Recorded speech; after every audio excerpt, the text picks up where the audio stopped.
Pendidikan katanya kunci masa depan, tapi di tangan elit kuncinya digandakan. Chromebook diborong jutaan unit.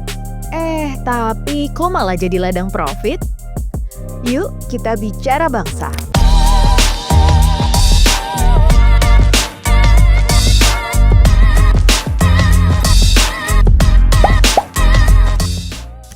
Saya siap bekerja sama dan mendukung aparat penegak hukum dengan memberikan keterangan atau klarifikasi apabila diperlukan. Nadiem datang dengan jargon ciamik. Katanya digitalisasi itu logik. Laptop dibagi, proyek dibuka, tapi transparansi justru ditutup rapat seperti luka. 1,1 juta unit diborong cepat. 9,9 triliun rupiah habis dengan niat. Tapi pertanyaannya sederhana, Chromebook itu masuk sekolah atau masuk neraca laba para pengusaha? Satu demi satu staf dipanggil, tapi sang menteri justru diam dan tangguh berdalil. Ibrahim, Fiona, Juristan, seperti tameng yang menahan badai kenyataan. Juris mangkir 2 kali tidak datang. Kejagung pun mulai gerah dan bimbang. Ini negara hukum atau sandiwara musim? Kok bisa staf jadi sasaran? Yang kasih tanda tangan justru nggak tampak di permukaan. Ada barang bukti yang ada di grup lah tentunya. Hasil misalnya pemaparan, riset-riset itu yang kita serahkan. Jadi itu nanti kembali dipelajarin lagi lebih dalam oleh tim penyidik. Nanti kalaupun dibutuhkan keterangannya si klien kami akan bersedia hadir. Pasti bersedia hadir. Gitu. Kalau proyek salah sasaran, siapa yang review? Siapa yang ngarahkan? Jangan hanya cari kambing hitam di kandang, sementara serigala bebas berkeliaran tenang. Ya ini sempat viral juga di tahun 2021 bahwa ketika kita mau belanja beli Chromebooknya gitu kan, di aplikasi itu harganya 10 juta, padahal di marketplace yang warga biasa ya, saya nggak sebut nama gitu ya, yang warna orange, yang warna hijau, itu di situ harganya 4 jutaan gitu, dan kita harus belinya lewat situ gitu.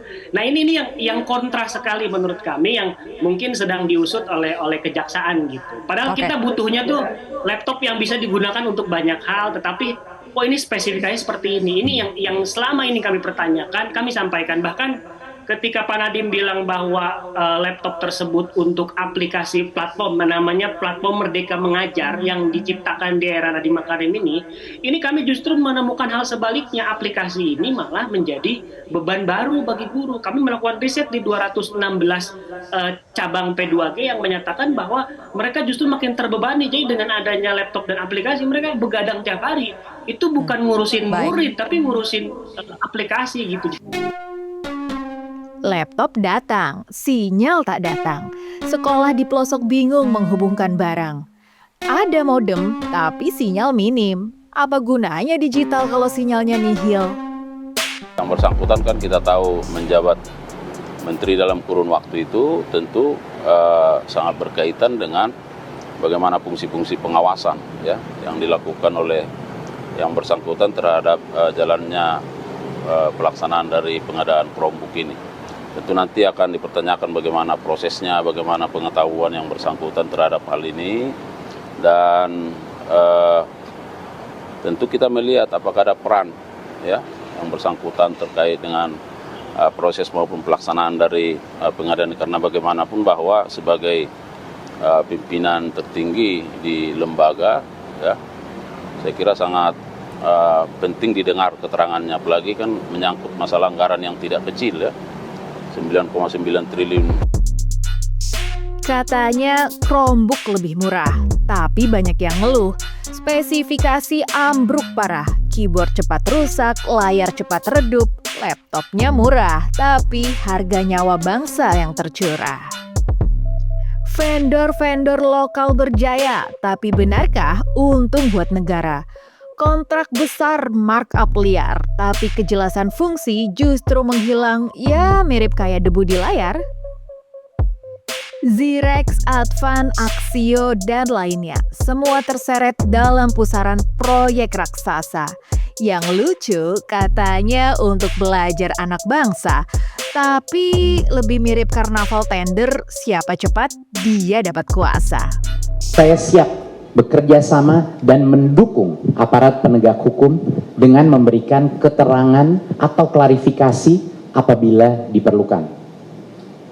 Saya percaya bahwa proses hukum yang adil akan dapat memilah antara kebijakan mana yang dijalankan dengan itikat baik dan mana yang berpotensi menyimpang dalam pelaksanaannya. Saya tidak pernah menoleransi praktik korupsi dalam bentuk apapun. Dan saat publik bertanya, Nadiem jawab dengan nada yang seolah bijaksana. Tapi rakyat butuh jawaban, bukan sekedar kata. Butuh transparansi, bukan diplomasi basa-basi negara. Ayah saya Komite Etika KPK dulunya. Ibu saya pendiri daripada Bung Hatta Anti Corruption Award.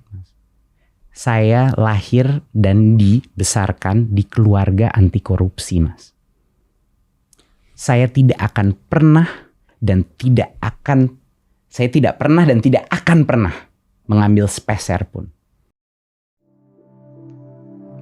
Pendidikan bukan ajang proyek gila, tapi investasi untuk masa depan nyata. Kalau yang dikorup bukan cuma uang, tapi juga harapan anak bangsa, itu jauh lebih terang dan kejam.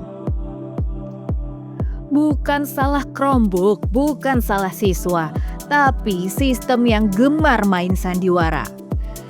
Jadi satu pertanyaan pamungkas nih buat semua pihak. Apa betul laptop ini buat belajar atau cuma alasan buat menjarah? Di negeri yang katanya digital, etika malah jadi sinyal yang paling lemah dan fatal. Negeri ini tuh sibuk bicara inovasi, tapi lupa introspeksi. Laptop jadi simbol prestasi, padahal cuma proyek penuh manipulasi. Jadi, belajar untuk pintar atau belajar menerima nasib yang disiasati tanpa sadar? Yuk, jangan cuma terima nasib, tapi kita juga harus tetap kritis supaya terus menjadi bagian dari bicara bangsa. Jangan lupa like, komen, dan share video ini ke teman-teman kamu ya.